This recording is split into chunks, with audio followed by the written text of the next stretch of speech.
Hello friends, health कृषि की YouTube channel में आप सभी का बहुत बहुत स्वागत है। मैं हूं आपका दोस्त मनीष। दोस्तों, आज इस वीडियो में मैं आपको बताऊंगा कि एसएमई आईपीओ को आप में कैसे अप्लाई कर सकते हैं ऑनलाइन।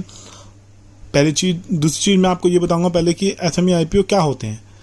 तो एसएमई आईपीओ मतलब small and medium enterprise IPO, मतलब छोटे जो कंपनियाँ होती हैं जो अपना फर्स्ट टाइम आईपीओ लेके आती हैं, मार्केट में लिस्ट होने जा रही होती हैं, उनको हम एसएमई स्टॉक्स बोलते हैं, एसएमई कंपनियाँ बोलते हैं। तो इनमें जनरली क्या है, लॉट बहुत बड़ा होता है।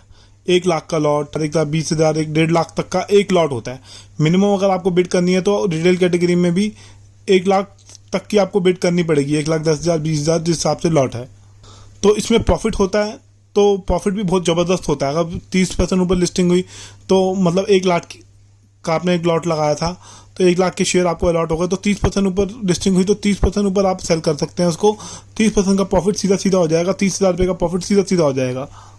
वहीं अगर नेगेटिव लिस्टिंग हुई, 10% नीचे लिस्टिंग हुई या 5% नीचे लिस्टिंग हुई, तो सीधा आपका 10-15 हज़ार, 5-10 हज़ार रुपये का सीधा नुकसान होगा। तो इसमें थोड़ा रिस्क रहता है। अगर कोई घटिया एसएमई आईपीओ में आपने अप्लाई कर दिया, तो किसी बेकार एसएमई आईपीओ में अप्लाई कर दिया आपने, तो जिसके फंडामेंटल स्ट्रांग नहीं है, तो वहाँ पे आपका कैपिटल लॉस का रिस्क रहता है। वहीं जो दूसरे एनएससी के आईपीओ होते हैं, एनएससी बीएससी के जो मेन लाइन आईपीओ होते हैं, वो एनएससी और बीएससी दोनों स्टॉक एक्सचेंजेस पे लिस्ट होते हैं। उसमें मिनिमम लॉट 15,000 का होता है। 13,000 से 15,000 तक का मिनिमम एक लॉट होता है। वहीं एसएमई आईपीओ में 1.5 लाख का 1 लाख का लॉट होता है। एक चीज़ और, एसएमई आईपीओ के लिए अलग से प्लेटफॉर्म होता है जहाँ पे वो लिस्ट होते हैं, बीएससी एसएमई या एनएससी मर्ज। यहाँ पे इसकी लिस्टिंग होती है जो एसएमई आईपीओ होते हैं एनएससी और बीएससी के।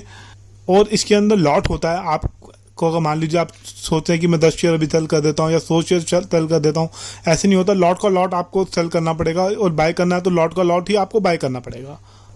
3 तरीके की दोस्तों कंपनियाँ होती हैं, एक लार्ज कैप, एक मिड कैप, एक स्मॉल कैप। लार्ज कैप मतलब बड़ी कंपनियां जिनकी मार्केट कैप 50,000 करोड़ या 1 लाख करोड़ से ऊपर है।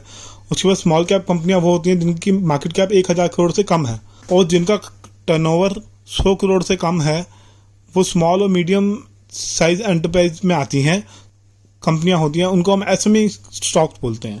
तो एसएमई जो आईपीओ आते हैं, एसएमई स्टॉक जो होते हैं, पहले वो अलग प्लेटफॉर्म पे लिस्ट होते हैं, बीएससी एसएमई या एनएससी एसएमई पे लिस्ट होते हैं।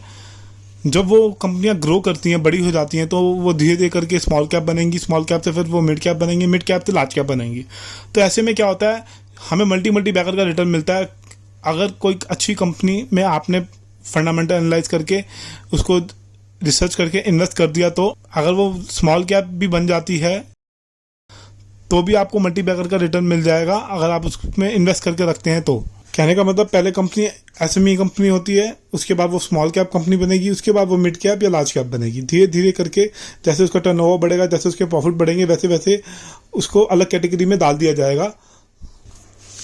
तो ऐसे में क्या होता है कि हमें मल्टी बैगर का रिटर्न मिल सकता है अगर हम सही से अच्छे स्टॉक को पकड़ लें तो अब मैं आपको बताता हूँ कि एसएमई आईपीओ में अप्लाई कैसे करना है। एसएमई आईपीओ में अप्लाई करने का सेम प्रोसीजर है जैसे हम नॉर्मल आईपीओ अप्लाई करते हैं। एक मैंने वीडियो बनाया था कैसे आईपीओ में अप्लाई किया जाए एसबा के थ्रू या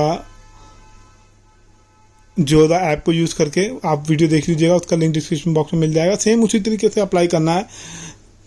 मैं आपको थोड़ा बता देता हूँ। जोधा की ऐप आप लॉगिन कर लीजिए। जोधा में कैसे अप्लाई करना है मैं आपको बताता हूँ। अगर आपको जोधा का अकाउंट नहीं है, आप एसबा के थ्रू भी अप्लाई कर सकते हैं। अपने नेट बैंकिंग को ऑन करके या फ़ोन बैंकिंग के थ्रू आप एसबा रजिस्टर करके आप अप्लाई कर सकते हैं। जोधा के अंदर आप आएंगे, यहाँ ऑर्डर वाला कॉलम है, ऑर्डर वाले कॉलम को क्लिक करेंगे, ऊपर आईपीओ का सेक्शन है, आईपीओ के सेक्शन को क्लिक करेंगे। जैसे बाकी आईपीओ दिख रहे हैं आपको, एनएससी और बीएससी, बाकी जो मेन लाइन आईपीओ दिखते हैं आपको, बड़े आईपीओ जो 1,000 करोड़ 500 करोड़ के होते हैं, जो एनएससी बीएससी पे लिस्ट होते हैं, वो वाले आईपीओ भी दिख रहे हैं। साथ आपको एसएमई आईपीओ भी दिख रहे हैं। तो इसमें सेम प्रोसीजर है अप्लाई करने का। आप अप्लाई कीजिए, उसके बाद यूपीआई के थ्रू आपको मैसेज आएगा, कंफर्मेशन मैसेज आएगा, आपके पैसे वहाँ से ब्लॉक हो जाएंगे। आप उसको अप्रूव करेंगे तो इस तरीके से आप एसएमई आईपीओ में अप्लाई कर सकते हैं जोधा के थ्रू और एसबा के थ्रू।